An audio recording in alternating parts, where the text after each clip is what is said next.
Hello friends, in this quick tutorial I'm going to show you how to italicize in Discord. But before getting started this video, make sure to subscribe. How to 1 minute. So first of all, open your Discord, and so first of all I'm going to write a normal text.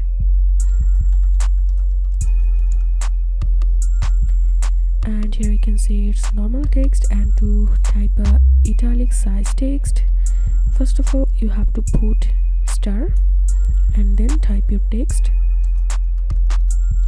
and then give another star and then hit enter.